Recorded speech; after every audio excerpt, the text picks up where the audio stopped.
أشهد أن لا إله إلا الله وحده لا شريك له وأشهد أن محمدا عبده ورسوله أما بعد فأعوذ بالله من الشيطان الرجيم بسم الله الرحمن الرحيم الحمد لله رب العالمين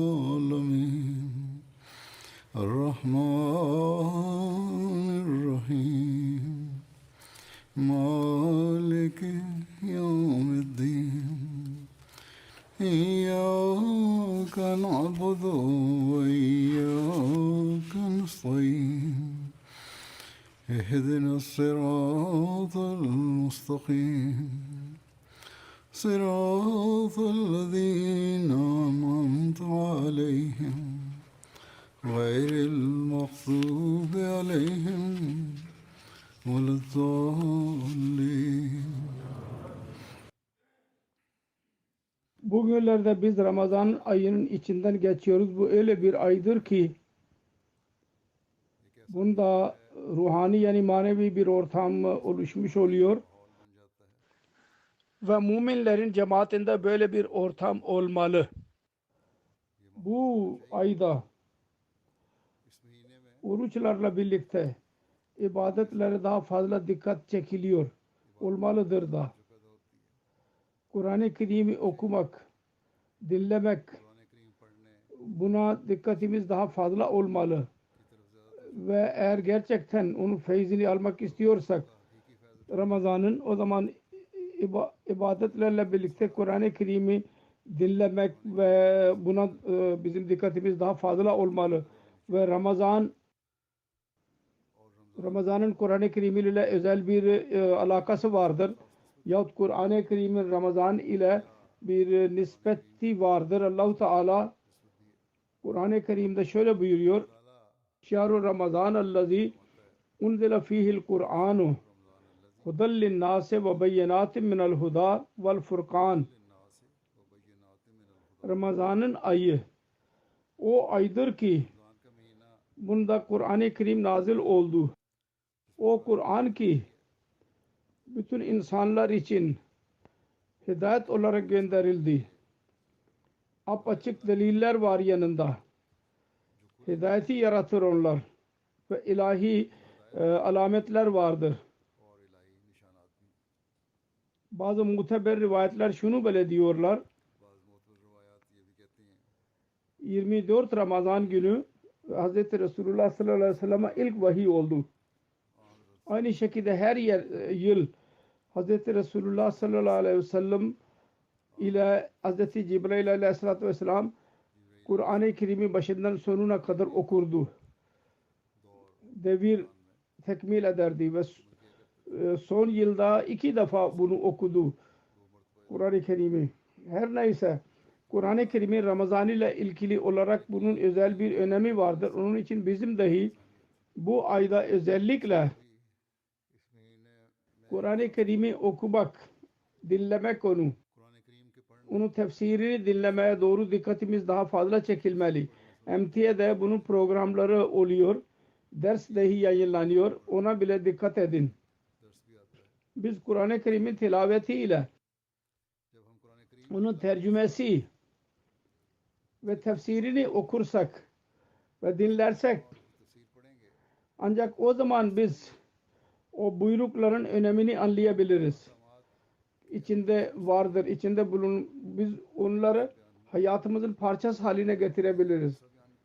Hayatımızı Kur'an-ı Kerim'in talimatına göre yapabiliriz. Allah-u Teala'nın lütuflarını cezbedenler olabiliriz. Onun için eğer biz Ramazan'ın gerçek feyzini almak istiyorsak Kur'an-ı Kerim'in tilaveti ve ona dikkat etmemiz lazım ve özel olarak burada her nerede dersler varsa orada ders dinlemek lazım. Kur'an-ı Kerim'in önemi onun iyilikleri, onun apaçık deliller konusunda bu çağda Hz. Mesih Maud Aleyhisselatü Vesselam apaçık olarak bize söylemiştir. Belli bir müddet sonra milletten beri ben hutbelerde Hz. Mesih Maud Aleyhisselatü Vesselam ile alakalı olarak onun iktibaslarıyla alakalı olarak ben onu beyan ediyorum. Bunları sık sık dinlemek ve onun üzerinde düşünmek lazım ki tam olarak doğru bir şekilde onun anlamını biz kendimizde anlayabilelim ve onu yaratabilelim. Hz. Mesih Maud Aleyhisselatü Vesselam'ın buyrukları ile alakalı olarak bugün ben bile bazı alıntılardan bahsedeceğim. Şunu beyan ederek, yani Kur'an-ı Kerim ebedi bir şeriattır. Mesih Maud Aleyhisselatü Vesselam şöyle diyor. Vaat edilen Mesih Aleyhisselam şöyle buyuruyor. Yüce Allah'ın hikmetleri ve buyrukları iki çeşit olur. Bazen müstakil ve daimi olur. Bazıları gelip geçici ihtiyaçlar için olurlar. Tabii ki onda da bir istiklal olur bir manada. İster gelip geçici zaman için olursa yine müstakil olur onlar. Ancak onlar gelip geçici olurlar. Mesela yolculuk için namaz yahut oruç hakkında başka buyruklar vardır. Ve mukim iken başka, yani yolculukta mesela namaz onları cem etmek yahut onları kasr etmenin izni vardır. Ve genel durumda namaz tam okumalıyız, kılmalıyız. Aynı şekilde oruç, yolculukta oruç tutmamalıyız. Genel durumda kıyam mukim iken her sağlıklı bir kimse için onları oruç tutmak farzdır. Sonra dedi ki dışarıda mesela başka bir buyruktur. Kadın dışarı çıktığı zaman burka ile, tesettür ile dışarı çıkar. Bu öyle bir buyruktur ki onun için, kadının için özel durumda evde öyle bir ihtiyacı olmuyor ki tesettürlü olarak burka ile dolaşsın. Tesettür emri vardır. Ev dışındakiler içindir. Ev dışındayken.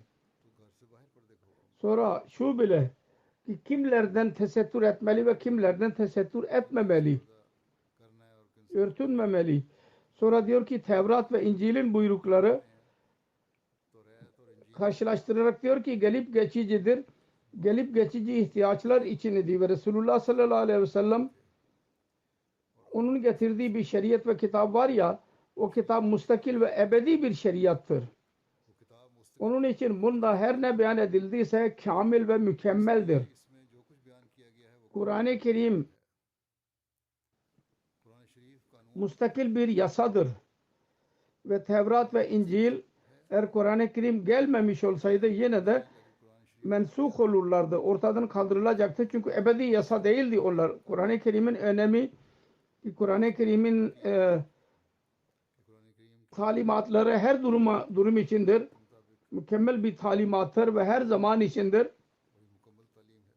İtiraz eden mesela tesettürünün örneğini ben verdim. Buna itiraz ederler. Bu çağ için bu gerekli değildir tesettür. Ve bazen bizim genç kızlarımız bile etkilenmiş oluyorlar. Fakat kendileri bunlar kabul ediyorlar. Ve çok makaleler yazılıyor. Büyük makaleler. Yani kadınların kuruluşları bile gürültü yapıyorlar. Gazetelerde bazen çıkıyor. Yani erkek ve kadın birbirleriyle karşılaşıyorlar. Bu bazen çok kabahatlar ortaya çıkarıyor ve bunun için düşünmeye başladılar. Ayrı ayrı nizam olmalı her ikisi için. Sonra geliş gayesini beyan ederek ve Kur'an-ı Kerim'in müstakil şeriat oluşu konusunda beyan ederek Mesih Maud Aleyhisselam şöyle diyor. Şunu kalp kulağıyla dinleyiniz. Benim gelmemin asıl gayesi nedir? Benim asıl gelmenin gayesi İslamiyet'i yenilemektir. Yardım etmektir. Yalnız şu için ben geldim. Düşünmeyiniz ki yeni şeriat öğreteyim. Yahut yeni buyruklar getirdim. Hayır. Yahut yeni bir kitap inmiştir. Hayır, asla. Eğer birisi bunu düşünüyorsa bence o aşırı derecede sapık ve dinsizdir. Hz. Resulullah sallallahu aleyhi ve sellem'e şeriat ve nebuvvet sona ermiştir. Şimdi hiçbir şeriat gelemez. Kur'an-ı Kerim Hatemül Kütüb'tür. Şimdi bunda bir hareket bile izafe edilemez. Evet bu doğrudur ki Resulullah sallallahu aleyhi ve sellem'in bereketleri ve feyizleri ve Kur'an-ı Kerim'in talimatları ve hidayetin semerelerinin sonu olmaz. O her zamanda taze olarak mevcuttur. Ve o feyiz ve bereketlerin ispatı için Allah-u Teala beni gönderdi. Yani Kur'an'ı talimi her insan düşünemez. Bazı sözler izahat ister. Onları beyan etmek için Allah-u Teala bu son zamanda beyan etti ki Allah-u Teala beni gönderdi. Sonra diyor ki Kur'an-ı Kerim öyle bir mucizedir ki ne daha önce onun örneği oldu ne de sonra bir örnek olacaktır. Onun bir misali bulunamaz ne daha önce ne de şimdi. Onun feyiz ve bereketleri ebedidir. Her zamanda onlar bellidir. Nasıl ki Resulullah sallallahu aleyhi ve sellem zamanındaydı. Ayrıca şunu da hatırımızda tutmamız lazım. Her insanın kelamı onun himmetine göre olur. Ne kadar onun himmeti ve azmi ve gayeleri yüksek olursa kelam dahi aynı seviyede olacak. Vahiy-i ilahide dahi aynı renk olacaktır. Nasıl bir insan genel bir bilgisine göre konuşur, Allah-u Teala'nın vahiyinin bir derecesi olur. Her kime o vahiy iniyorsa ne kadar kendisi himmeti yüksek ise aynı seviyede kelam ona verilecek. Burada bile hatırda tutmamız lazım. Vahyin bile dahi seviyeleri var. Resulullah sallallahu aleyhi ve sellem'in himmeti ve yeteneği ve azmi çok geniş idi. Onun için kendisine verilen kelam aynı derecededir ki başka hiçbir insan o derecede o himmetli bir insan daha doğmayacak. Sonra diyor ki Kur'an-ı Kerim'in talimatının dairesi çok geniştir. Kıyamete kadar değişmez bir yasadır bu. Her kavim ve her vakit içindir. Allah-u Teala der ki ve in min şeyin illa indana hazainuhu ve ma nunazziluhu illa bi kaderin ma'lum. Biz kendi hazinelerimizden bilinen kadere göre indiriyoruz. Diyor ki İncil o zaman için idi, onun için onun özeti bir sayfada olabiliyor. Fakat Kur'an-ı Kerim'in ihtiyaçları bütün zamanların islahatı idi. Bütün zamanların ıslahı için idi. Kur'an-ı Kerim'in gereği buydu, gayesi buydu ki insanı vahşilikten insan haline getirmek. İnsanlıktan kültürlü insan haline getirmek ki şer'i ve buyruklar yerine getirilebilsin. Sonra Allah'lık insan haline getirmek. Bu kelimeler azdır fakat bunların binlerce şubesi var. Çünkü Yahudiler, ateşperestler ve değişik kavimlerde kötülük ruhu vardı. Onun için Hz. Resulullah sallallahu aleyhi ve sellem Allah-u Teala'nın buyruğuyla verdiği bilgiye göre hepsini muhatap olarak dedi ki kul ya yuhannasu inni Resulullahi ileykum cemiyya. De ki ey insanlar şüphesiz ben hepinize Allah-u Teala'nın Resulü olarak geldim. Onun için gerekliydi ki Kur'an-ı Kerim o talimatların camisi olsun ki daha önce gönderildi ve bütün doğruluklar gökten inen doğrulukları Kur'an'da bulunmalıydı. Eski sözler duruma göre onlar dahi Kur'an-ı Kerim'de olmalıydı. Kur'an-ı Kerim'de vardır. Ve Kur'an-ı Kerim'in gözünde bütün insanlar idi. Belli bir kavim değil ve belli bir kavim ve ülke değildi. İncil'e göre belli bir kavim onun gözündeydi. Onun için Mesih sık sık dedi ki ben İsrail oğullarının kaybolmuş keçileri için geldim. Fakat Resulullah sallallahu aleyhi ve sellem Allah-u Teala'nın şu ilanı, ben bütün dünyaya Allah-u Teala'nın Resulüyüm. Şunun ispatıdır ki Kur'an-ı Kerim bütün dünya için hidayet kaynağıdır. Eski kavimler için bile onların durumuna göre söyledi. Yeni gelenler için bile bunda buyruklar vardır. Ve bu ebedi tek şeriat budur. Bunun dışında bir şeriat yoktur. Hz. Resulullah sallallahu aleyhi ve sellem'in üzerine inmiştir. Bunu beyan ederek, yani Kur'an-ı Kerim bütün talimatlarının hazinesidir. Şöyle diyor, Kur'an-ı Kerim hikmettir ve mustakil bir şeriattır ve bütün talimatların hazinesidir. Ve böylece Kur'an-ı Kerim'in ilk mucizesi en üstün talimattır. Sonra ikinci mucize onun yüce gaybi haberleridir. Fatiha suresi ve Tahrim suresinde ve Nur suresinde ne kadar yüce gaybi haberler vardır. Resulullah sallallahu aleyhi ve sellem'in Mekki hayatı gaybi haberlerle doludur. Eğer akıllı bir kimse Allah'tan korkarak bunlar üzerinde düşünürse bilecek ki ne kadar gayb haberleri Hz. Resulullah sallallahu aleyhi ve sellem'e bahşedildi. O zaman bütün kavim Resulullah sallallahu aleyhi ve sellem'e muhalif idi ve dostu yoktu. Şöyle demesi, sayyuhzamul camu ve yuvallûned dubur.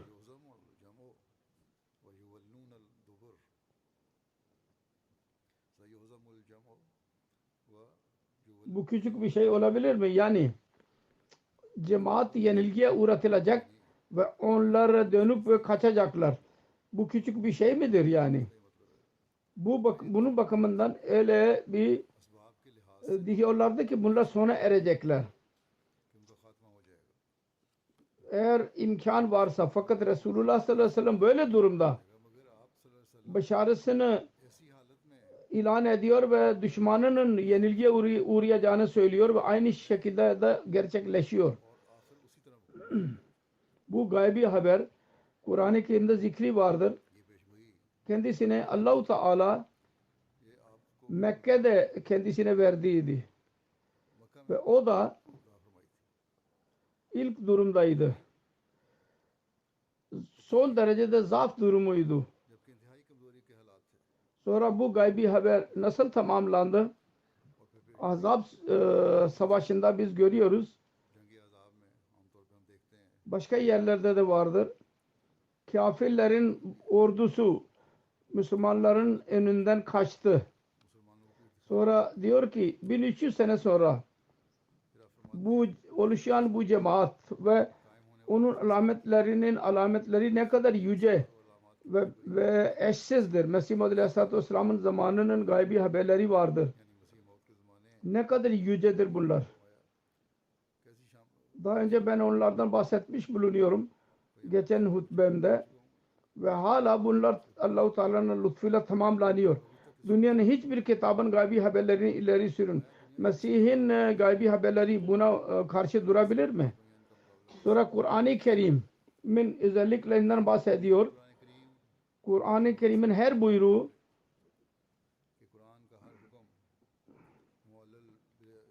diyor ki Kur'an-ı Kerim'in talimatı budur. Bunun her buyruğu muallel bil agraz ve masalihtir. Yani maslahatlarla doludur. Bunun gayesi budur. Onun için yer yer Kur'an-ı Kerim'de buyruk vardır. Akıl, düşünce, fıkahat ve imandan yana olun. Akıllı olun. İmanlı olun. İman gereklidir. Ve Kur'an-ı Kerim ve diğer kitaplarda aradaki fark budur. Ve hiçbir kitap kendi talimatını akıl ve düşüncenin derinlemesinin önüne koymamıştır. İncil'in örneğini vererek dedi ki İncil'in kurnaz dostları İncil'in talimatı akıllı durumun önünde cansızdır. İnancına şunu koydular ki teslis ve kefaret öyledir ki insanın aklı ona ulaşamaz. Siz ona ulaşamazsınız. Onun için nasıl denilirse kabul edin.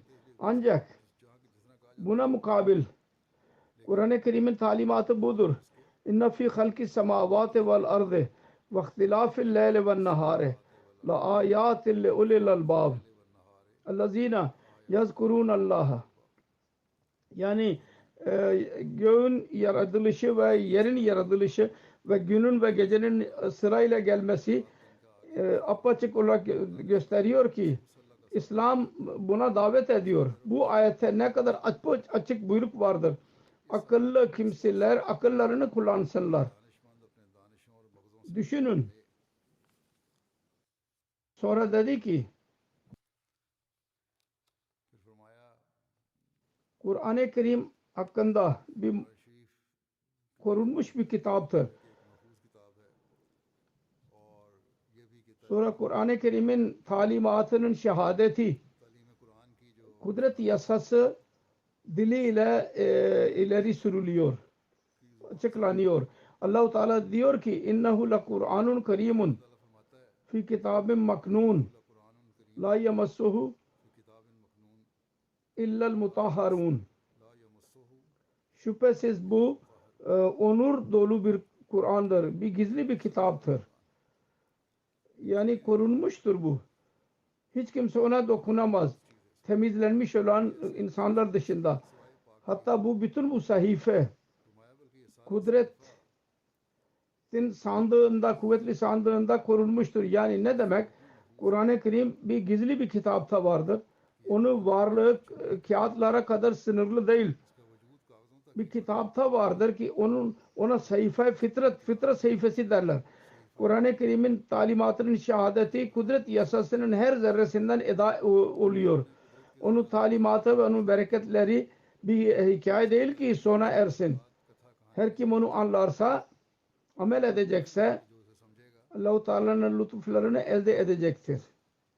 Ancak unutmamamız lazım onun etkileri, onun derinliği pak insanlara nasip olur. Onun için pak insanların sohbetinden feyiz bulmak lazım. Ve bu çağda Hz. vaat edilen Mesih Aleyhisselatü Vesselam'dır ancak kendisinin bilgisinden feyiz bularak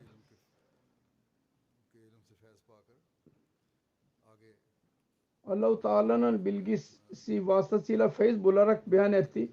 Biz ona bakmamız lazım ve düşünmemiz lazım ve o tefsirleri kendi bilgisine göre Ahmediye cemaatinde vardır. Cemaatin literatüründe beyan ediliyor. Kur'an-ı Kerim'in adı zikir niye kondu? Bu konuda Mesih Maud Aleyhisselam şöyle diyor. Kur'an-ı Kerim'in bir adı zikirdir. Çünkü o insanın iç şeriatini hatırlatıyor. Dedi ki Kur'an yeni bir talimat getirmemiştir. İç şeriatini hatırlatıyor. İnsanın içinde değişik güçler şeklinde vardır. Hilm, İsar, korkaklık, korkusuzluk, gazap, kanaat. Her içte ne fıtrat varsa Kur'an onu hatırlattı. Mesela fi kitabın maknun, yani fıtrat sayfasında bir gizli bir kitap idi. Her bir insan onu göremezdi. Onu hatırlattı. Bu gözüyle bile Kur'an-ı Kerim'i okumamız lazım. Kur'an-ı Kerim'in iç yetenekleri var ya insanın gizli, onların doğu fıtrata doğru yol gösteriyor. Bu gerçek fıtratı ki bugünlerde insan özellikle ondan uzaklaşıyor. Kur'an-ı Kerim onu çıkarıp gösteriyor. ve uzaklaşmanın neticesinde biz görüyoruz bu çağda bazı gayri ahlaki, gayri fitri yasalar yapmaya insanların eğilimi vardır. İnsan onu bozmaya çalışıyor. Allah-u Teala buyurdu, dedi ki Kur'an-ı Kerim üzerinde düşünün. Düşünün derinlemesine. Amel insanın fıtratının en yüce seviyesini size gösterecektir. Onun için üzerinde düşünmemiz gerekli ve bu bakımdan Kur'an-ı Kerim'i okumamız ve onu anlamamız lazım. Ve hürriyet adı altında bugünlerde çocuklar ve büyüklerin zihni zehirleniyor. Biz ondan da kurtulabiliriz. Bazen anne baba bile soruyorlar. Çocuklar okullardan ne öğreniyorsa biz nasıl cevap verelim? Şimdi eğer düşünürsek, doğru okursak, cemaatin literatürünü okursak, Kur'an-ı Kerim'in buyruklarının altındadır zaten. O zaman çocukların cevabını dahi anne baba verebilirler. Sorularının cevabını.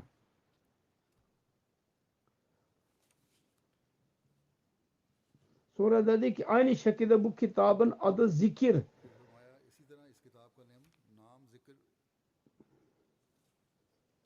Beyan edildi ki okunsun. İç ve manevi kuvvetleri ve kalp nurunu insana verilmiştir. Onu hatırlatsın. Kısacası Allah-u Teala Kur'an-ı Kerim'i göndererek kendisi bir mucize göstermiştir. Manevi bir mucize. Sık sık okuyunuz. O zaman size hatırlatacaktır. Ki insan o marifetleri ve harikulade şeyleri öğrensin. Daha önce onu bilmiyordu. Fakat yazık. İnsan Kur'an-ı Kerim'in bu illeti gayesini takarak hüddellil muttakindir. Onu yalnız birkaç hikayenin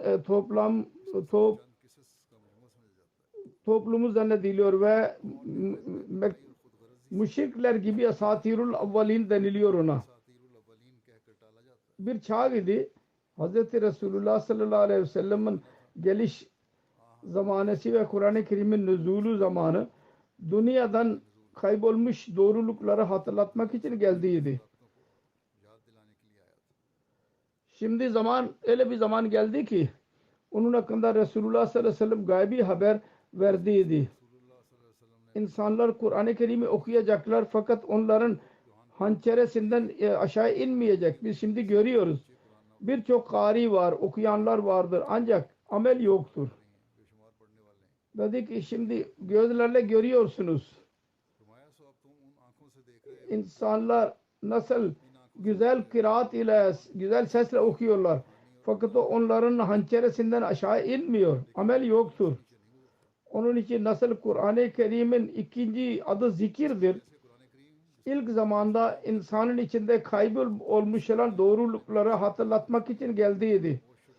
Allah-u Teala'nın bu kuvvetli vaade göre innehu lehu hafizun, bu çağda bile gökten bir muallim geldi.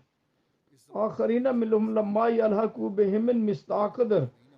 Mev'ududur ve odur sizin aranızda konuşmakta olan. Muhatap ederek dedi. Keşke Müslümanlar akıllansınlar ve Allah-u Teala'nın gönderdiği zatın sözünü dinlesinler. Kendi içlerine baksınlar. Zamanın ihtiyacına baksınlar. Müslümanların genel durumuna baksınlar. Yalnız fetvalar vererek İslamiyet'in adını kötüye çıkarmasınlar. Kur'an-ı Kerim'in gerçeğini anlasınlar. Her neyse biz Ahmediler her zaman kendimizi muhasebe etmeliyiz ki nereye kadar biz Kur'an-ı Kerim'i anlıyoruz ve ona göre amel etmeye çalışıyoruz. Sonra şunu beyan ederek yani Kur'an-ı Kerim hakkı bilgilerle konusunda bilgi vermek istiyor. Diyor ki Allah-u Teala istiyor ki insan ondan korksunlar. Aynı şekilde istiyor ki insanlarda bilgi nuru yaratılsın, doğsun. Yalnız korkmasınlar. Nur dahi olsun ve marifet menzillerini kat etsinler onunla. Marifet doğsun diye. Düşünceler geniş olsun. Çünkü bir tarafta bu bilgiler korku yaratıyor. Bir tarafta onlarla Allah'a ibadeti ne doğru dikkat çekiliyor. İnsan düşünüyor Kur'an-ı Kerim üzerinde. Bilgi, dünyadaki bilgileri dahi Kur'an-ı Kerim'in gözü önünde onları muhasebe ediyor. Allah-u Teala'nın korkusu ve sevgisi ortaya çıkıyor. Fakat bazı şanssızlar var ki bilgilere munhamik olarak, dağılarak kaza ve kaderden uzaklaşıyorlar. Ve Allah hakkında şüpheler uyanıyor kalbinde. Bazı kimseler kaza ve kadere inanarak bilgilerden uzaklaşıyorlar. Ya bir yandır bilgi, dünyadaki bilgi, yeni bilgi altında Allah-u Teala'yı unuttular. Yahut Allah-u Teala'ya gelmenin adı altında bilgilerden kaçtılar ve onu terk ettiler. Dediler ki bu doğru değil. Dedi ki Kur'an-ı Kerim, her iki talimat vardır Kur'an-ı Kerim'de. Ve kamil olarak bu talimat vardır. Kur'an-ı Kerim bilgilerle doludur. Ve insana şuna dikkatini çekiyor ki bununla Allah korkusu yaratılsın. Ve Allah-u Teala'nın marifetinde ne kadar ilerlerse o derecede Allah-u Teala'nın yüceliği ve sevgi ortaya çıkıyor ve insan kaza ve kaderin altında şu bakımdan altında kalın diyor ki bununla Allah-u Teala'ya tevekkül doğuyor ve insan Allah-u Teala'nın rızasına razı olur. Gerçek bir sekinet ve teselli verilir kendisine.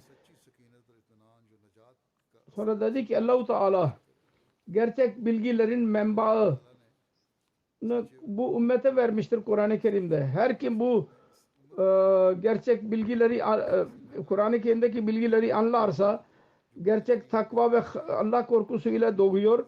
Ona öyle bir ilgi veriliyor ki onu İsrail peygamberlerine eşit hale getiriyor. Ama doğrudur ki bir insana verilen silah eğer onunla onu kullanmazsa onun kendisinin eksiğidir. Silahın eksiği değil. Dünyanın durumu aynen böyledir. Müslümanlar Kur'an-ı Kerim gibi nimet ellerinde varken her sapıklıktan onları koruyordu. Her karanlıktan dışarı çıkarıyordu. Fakat onlar onu bıraktılar. Ve onun pak talimatına aldırış etmediler. Neticesi şu oldu ki İslam'dan tamamen uzaklaştılar. Mesih Muhammed Aleyhisselatü Vesselam'ın buyurduğu gibi Müslümanlar Kur'an-ı Kerim'in yüce talimatından uzaklaşarak yalnız sözde Müslümandırlar. Sosyal medyada bazen küçük küçük programlar gösteriyorlar, klipler. Ondan anlaşılıyor ki İslamiyet'in temel talimatını anlatmıyorlar. Molla sözde Resulullah, Kur'an ve Ashab Kur'an adı altında Ahmedi cemaati aleyhinde sloganlar atıyor ve zarar vermeye çalışıyor. Bangladeş'ten birisi bana yazdı.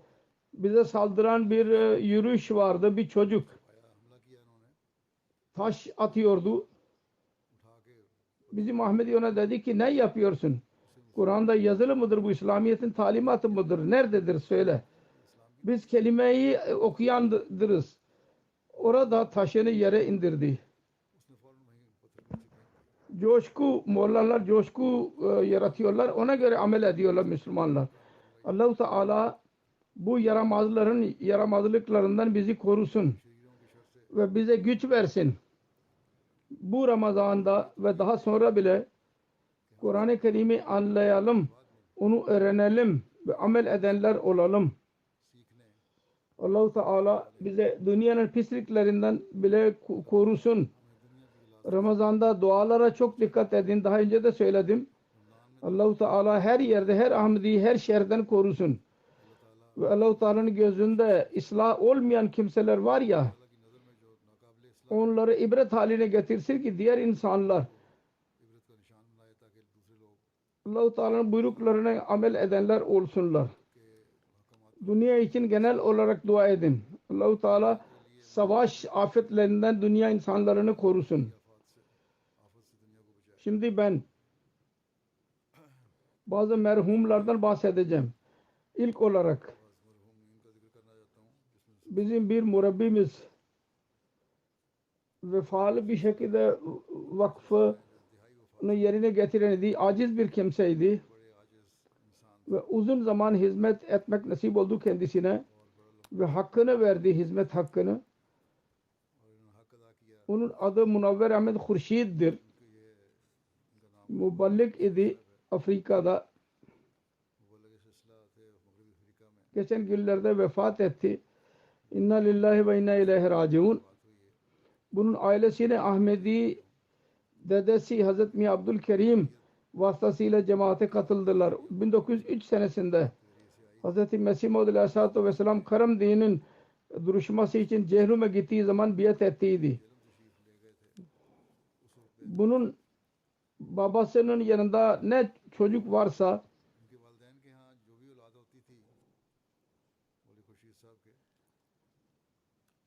hastalanarak ölüyordu. Kendisi doğduğu zaman hastalandı. Bir yol yoktu. Dedesi Miya Abdülkerim eshablardan idi. Karar verdi ki bu çocuğu Allah yolunda vakfedelim. Dedi ki bunun için eğer Allah'ın ihtiyacı olursa kendisi koruyacak. Her neyse bu arada bir doktor geldi köye. Uzak köyden idi. Tedavi etti ve Allah-u Teala mucizane bir şekilde çocuğa şifa verdi. Onun kaynağı bile bunun hakkında rüya gördüydü. Çok yüksek bir kule üzerindedir. Ve Derveş Bey anlatıldı ki Ahmediye'nin kulesini çok aydınlatacak ve hizmet nasibini alacak hizmetten. Allah-u Teala kendisine güç verdi. Camiayı bitirdi. Belli bir müddet sonra Pakistan'da kaldı. Belli bir müddete kadar sonra 1983 senesinde Afrika'ya gitti. Gambiya'da, Senegal vesairede uzun zaman hizmet etti. Senegal'da, Gambiya'da amir olarak bile görevde bulundu. Sonra hastalık tanıyı 2000 senesinde buraya geldi Londra'ya. Fakat buradan bile Senegal cemaatini yürüttü. Orada bir murabbi gitmeden önce. Orada nizam kurulmadan önce. Sonra bu arada 2008'den Cami Ahmediye UK'de hoca olarak dahi hizmet yapmayı nasip oldu kendisine. Her nerede fırsat bulduysa çok güzel iş yaptı. Çok biat ettirdi. 40 parlamento üyesi bunun vasıtasıyla Ahmediye cemaatine katıldılar. Ve bu şare üzerinde Hazreti 4. Halife Allah-u Teala yıllık toplantısında buna Fatih Senegal adını verdi. Lakabı verdi. Senegal Fatihi. Almanya Jalsa Salana da 15 kişiyi getirdi.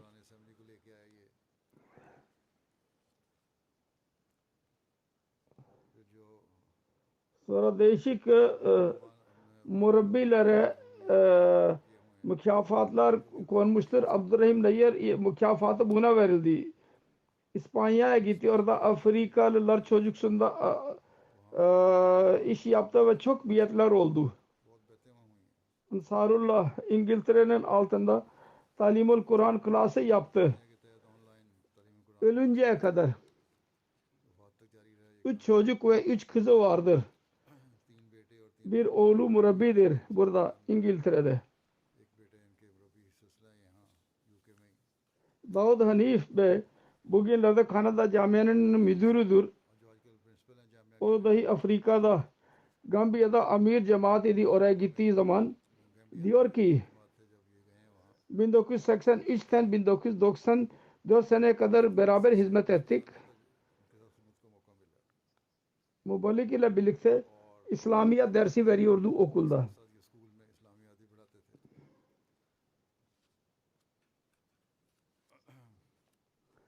Diyor ki Senegal'da tebliğ durumu öyleydi ki orada çok zor durum idi. Frafini şehrinde biz oraya görevlendirdik onu. Senegal'ın hududundaydı. Orada kalarak Senegal'da tebliğ planını başarıya ulaştırmak büyük bir iş idi. Senegal hükümeti hiçbir Pakistanlıya vize vermiyordu. Ancak Mevlevi Hırşid Bey bu yetenek vardı ki insanlara karışıyordu ve alaka kuruyordu güzel bir şekilde. Sonra ona Fransızca bile biliyordu bir derece kadar. Onun için oraya tayin edildiği zaman çarçabuk orada yöneticilerle alaka kurdu. Sonra Senegal gelip gelmeye başladı o alaka yüzünden ve sonra orada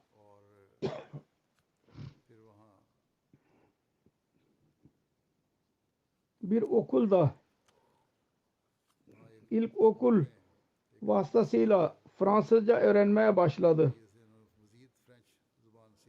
Çünkü yöneticilerden izin aldıydı ki ben burada Fransızca öğrenebilirim. Müdürüyle birlikte, Abdüsselam Bari ile birlikte. Her neyse bu bir başarı idi. Sonra böylece arada bir Senegal'e gitmeye başladı. Bir pas verildi kendisine. Gambiya arabasıyla oraya gidilebiliyordu. Literatür götürüyordu. Orada tebliğ yapıyordu ve böylece orada birçok biat ettirdi. Orada Ahmediler daha önce vardı zaten. Orada lokal bir muballik vardı. Ahmet Mumbai. Onunla birlikte çalıştı ve orada cemaatler kurdu. Orada muballiklerin orada yol yoktu. Yahut asfalt yollar yoktu. Bazı yolda hiç yol olmuyordu Afrika'da. Fakat bu uzak yerlere kadar motosikletle giderdi. Ve motosiklet bile yol öyleydi ki çalılar o kadar yaklaşmış oluyordu ki onun bacakları bile kan içinde kalıyordu. Fakat aldırış etmedi. Kendi işini yapmaya devam etti.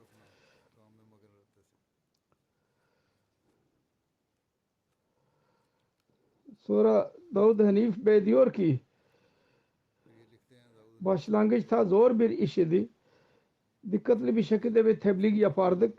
Sonra yavaş yavaş alakalarımız kuruldu. Cemaat tanındı. Ve Mesih Muhammed Aleyhisselatü Vesselam'ın İslamiyet'in hizmeti için geldiği biz bunu anlatmaya başladık. Yöneticiler bile bu mesajı aldılar. O zaman hür bir şekilde gelip gelmeye başladı. Tur yapardı. Ve aynı şekilde Kolik regionda cemaat kuruldu. Birçok cemaat orada kuruldu. Çoğalmaya başladı. Motosikletten bahsettim. Bazı öyle yerler vardır ki orada motosiklet bile yoktu. At arabası üzerinde yolculuk yaptı. Çok uzun. Ve değişik köylere gitti. Hatta bugünkü muballikler yazdılar. Biz oraya gittiğimiz zaman oradaki insanlar dediler ki daha çok zaman önce Münevver Hurşid bize geliyordu. Ve çok zor durumda bize geliyordu. Oraya giderek tebliğ yapıyordu. Geceleyin bile onlarla beraber kalıyordu. Ve onların yemeğini bile yiyordu. Ve ondan sonra bırakıp gidiyordu başka yere. Hiç aldırış etmedi ki iyi bir yer var mı yok mu? Yemek var mı yok mu? Nerede yer bulduysa orada kaldı. Ve yemek için ne bulduysa onu yedi. İnsanlar, herkes onu sevmeye başladı ve orada güzel tebliğ yaptı. 4. halife bir rüya gördüydü. Fransızca konuşan ülkelerde cemaat ilerliyor. Ondan sonra orada bu hangi bölgede ise oradan çıkarak Senegal'a doğru dikkat etti. Oraya gönderildi ve orada tebliğ yaptı. Ve böylece parlamento üyeleri bile tebliğ yaptı onlara. 14 parlamento üyesi biat etti elhamdülillah. Bunun etkisi çok güzel oldu cemaat üzerinde. Daha sonra orada cemaat kuvvetlenmeye başladı.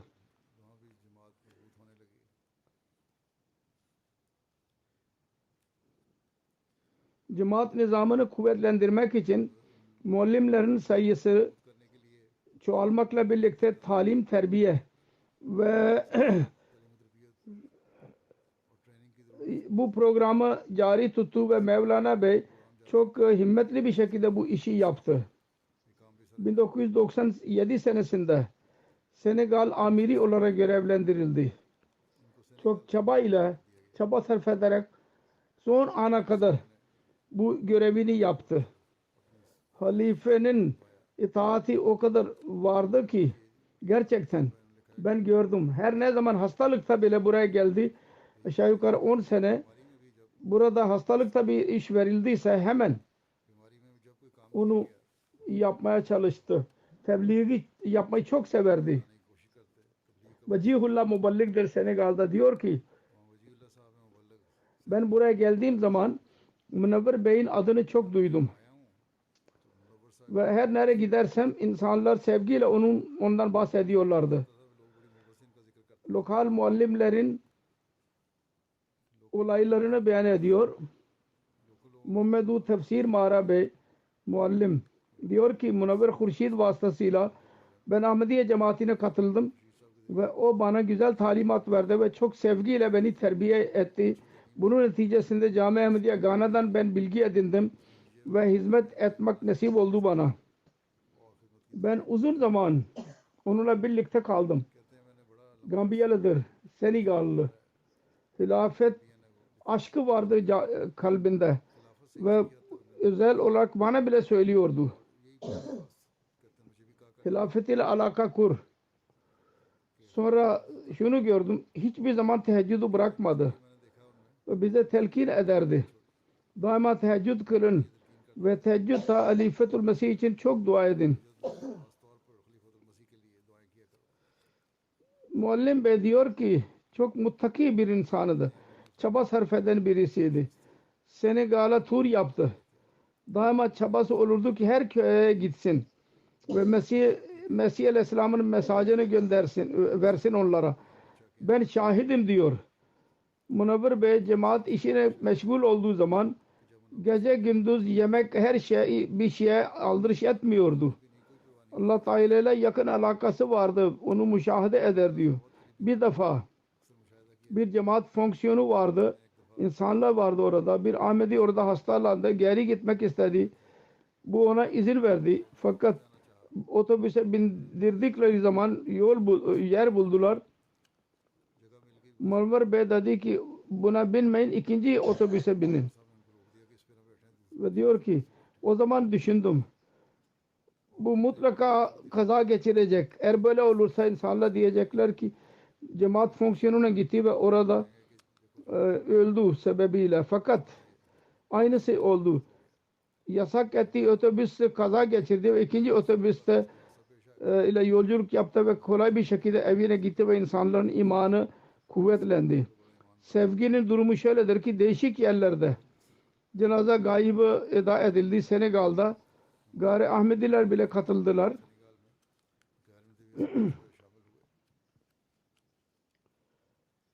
Vogan Bhai Sadr Cemaat diyor ki Vogan Fry Münevver Hurşid fedakarlıkla iş yapardı. Başka bir insan için öyle yapmak zordur.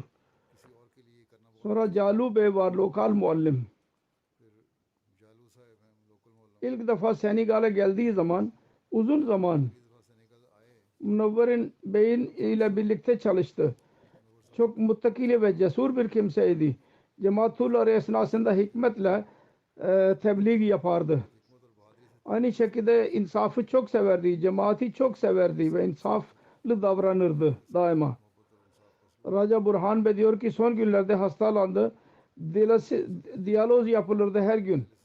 Kanta bir yerde dedi ki ben bir bakkaliyi açtım. Sordum, dedim ki ne demek? Dedi ki evde kalıyorum. Ev dışında bir masa kurdum. Orada ben literatür koyuyorum ve su koyuyorum. Oradan geçenler su içmek isterlerse su veriyorum yahut literatür veriyorum. Hastalıkta dahi boş kalmadı. Yeni yol buldu. tebliğ nasıl yapalım diye soruyorlar bazen. Tebliğ yapmanın yolları eğer aranırsa bulunur. Coşku olmalı insanın kalbinde. Amirül Muminin diyor. Sonra diyor ki bir Münevver Hurşed Bey'in yeteneği buydu. Çabuk dil öğrenirdi. Gambiya'da bile değişik diller kullanılıyor. Ve o dilleri biliyordu ve diyordu ki buradaki muballigler 3 Abdullah, Abdurrahman, Muhammed Mubahil. Bunlar 3 kabilelerde birbirlerini dilini anlayamıyorlar fakat ben her 3 kabilenin dilini biliyorum. Bunun karısı Nusret Cihan diyor ki çocukların terbiyesine çok dikkat etti. Çok seven bir zat idi. Vakfın hakkını verdi. İhtilafları yok etmeye çalışırdı. Misafirperverlik çoktu. Afrika'da tura gittiği zaman bize derdi ki siz bakmayınız ben ne zaman geri döneceğim. Ben işimi bitirdikten sonra eve geri geleceğim. Tebliği çok severdi. İspanya'da bile çok tebliğ yaptı. Hastalığa rağmen oraya gitti. Eski irtibatları tazeledi. Onun oğlu Muhammed Ahmed Hurşid Murabbi'dir. Diyor ki daima bize nasihat ederdi ki insanlara yardım etmek lazım. Bu da bir ibadettir. Diyor ki biz daima fiili bir örnek gördük İslami talimatın. Salman Selmi Bey İspanya'dan diyor ki İspanya'da kıyam esnasında birçok defa tebliğ için gittik. Hayret verici şuydu, sık sık gördük ki hiçbir Afrikalı ile selamlaştığı zaman görür görmez onunla selamlaşırdı ve bir müddet sonra onunla alaka kurulurdu. Ve derdi ki bu filan köydendir ve oradaki bölgelerdeki köyler şunlardır. Ben oraya gittim. Ve o bölgenin insanları çok ihlas sahibidirler. İnsanları bile biliyordu. Afrika'da dilinde konuşuyordu. O da onun dilini dinliyordu ve hayret ve mutluluk içinde dinliyordu ve 2-3 defa görüştükten sonra yakınlaşıyordu. Cemaate ondan sonra ona mesaj verirdi. Diyor ki ilk defa olmuyordu ki mesaj verelim. İlk kişisel alaka kuruyordu. Sonra ikinci, üçüncü görüşmede tebliğ yapıyordu ve mesaj veriyordu. O ana kadar yer hazırlanmış oluyordu. Onun ahlakı yüzünden, alakası yüzünden ve insanlar hemen biat ederek cemaate katılırlardı. Böylece. Her neyse. İspanya'da çok iş yaptı. Allah-u Teala'nın lütfuyla orada bir cemaat kurdu. Bir deli gibi seviyordu İslamiyet'in mesajını ulaştırmak için. Ve bu doğrudur.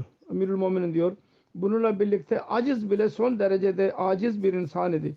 İspanya'ya gitmek için emrettim. Hiçbir özür dilemeden hazırlandı. Ve hasta olmasına rağmen Allah-u Teala cemaate böyle vefalık murabbiler nasip etsin. Onlar iş yapsınlar. Ya işi tamamlasınlar. Allah-u Teala onun derecelerini yükseltsin. İkinci cenaze İkbal Ahmed Munir Murabbi'nin cenazesidir. Çodri Munir Ahmed'in oğludur. Pakistan'daydı. Geçen günlerde o da vefat etti.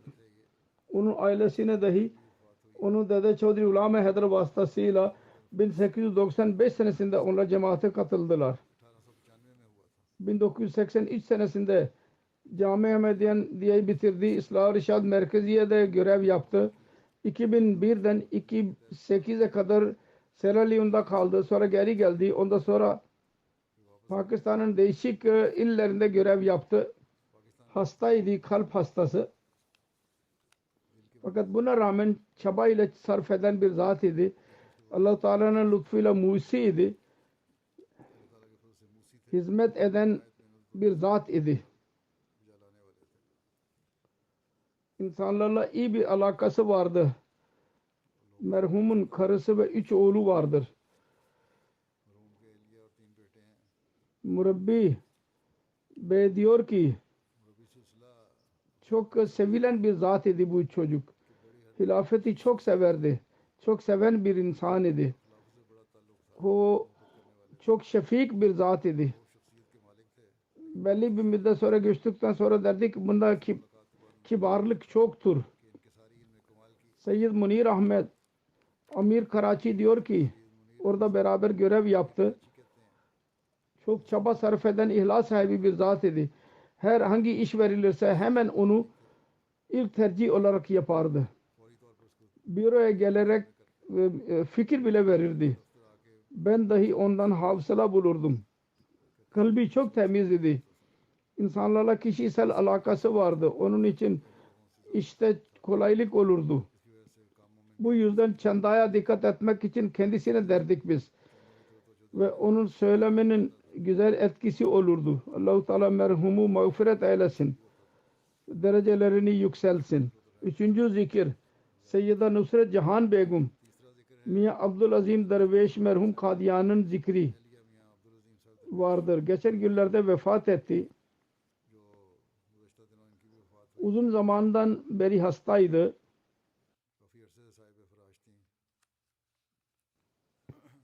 Dervişlik anında ilk bayan idi evlenerek gelen Kadiyan'a. Kocasıyla birlikte sabır ve şükür ile dervişlik zamanını geçirdi. Namaza bağlıydı. İyi bir bayan idi. Tilaveti bırakmayan, Kur'an-ı Kerim'i diğer çocuklara da öğreten, birçok çocuğa ve kadına Kur'an okumayı öğretti. Dervişlik zamanında gelir az idi.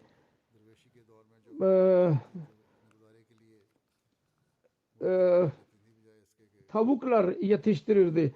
Hizmet hissi çoktu. Kadınların defni zamanında çok hizmet ederdi. Onlara gusül abdest yaptırmak için. Halife ile özel alakası vardı.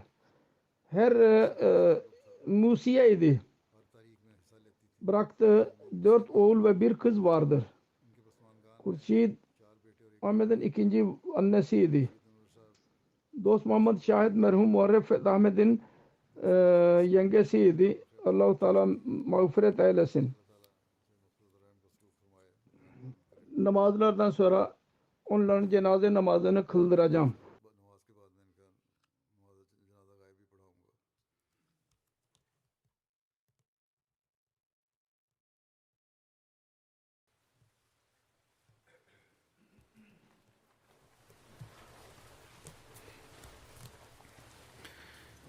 Elhamdülillah, elhamdülillah, nahmaduhu ve nestainuhu ve nestağfiruhu ve nu'minu bihi ve netevekkalu aleyh ve na'udzu billahi min şururi enfusina ve min seyyiati a'malina. Men yahdihillahu felâ mudille lehu ومن يضلله فلا هادي له ونشهد أن لا إله إلا الله ونشهد أن محمدا عبده ورسوله عباد الله رحمكم الله إن الله يأمر بالعدل والإحسان وإيتاء ذي القربى وينهى عن الفحشاء والمنكر والبغي يعظكم لعلكم تذكرون اذكروا الله يذكركم وادعوه يستجب لكم ولذكر الله أكبر